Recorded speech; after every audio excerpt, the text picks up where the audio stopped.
Hello everyone, আশা করি সবাই ভালো আছেন। মধ্যপ্রাচ্যের বর্তমান উত্তেজনাপূর্ণ পরিস্থিতি নিয়ে লাইভে এসে নিজের মতামত প্রকাশ করেছেন বাংলাদেশের তারকা ক্রিকেটার সাকিব আল হাসান। লাইভে সাকিব আল হাসান বলেন, বর্তমান বিশ্ব পরিস্থিতিতে সংঘাত বা যুদ্ধ কোনো সমস্যার সমাধান হতে পারে না। বিশেষ করে মধ্যপ্রাচ্যের চলমান উত্তেজনা পুরো বিশ্বের জন্যই উদ্বেগের বিষয় হয়ে দাঁড়িয়েছে।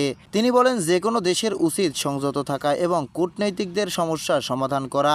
যুদ্ধ হলে সবচেয়ে বেশি ক্ষতিগ্রস্ত হয় সাধারণ মানুষ। সাকিব আরও উল্লেখ করেন, বিশ্ব এখন এমন এক অবস্থায় যেখানে শান্তি এবং স্থিতিশীলতা সবচেয়ে বেশি প্রয়োজন। তাই বড় শক্তিগুলোর উচিত পরিস্থিতি আরও খারাপ না করে সমাধানের পথ খোঁজা। তার এই বক্তব্য সামাজিক যোগাযোগ মাধ্যমে ইতিমধ্যেই ছড়িয়ে পড়েছে।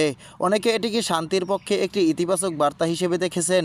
সব মিলিয়ে বৈশ্বিক উত্তেজনার মধ্যে সাকিব আল হাসানের এই বক্তব্য আবারও মনে করিয়ে দিল, সংঘাত নয়, সমাধানই হওয়া উচিত সবার লক্ষ্য। প্রিয় দর্শক, সাকিব আল হাসানের এমন মন্তব্যের সাথে আপনি কতটুকু একমত? কমেন্ট করে জানিয়ে দিন আমাদের কমেন্ট বক্সে।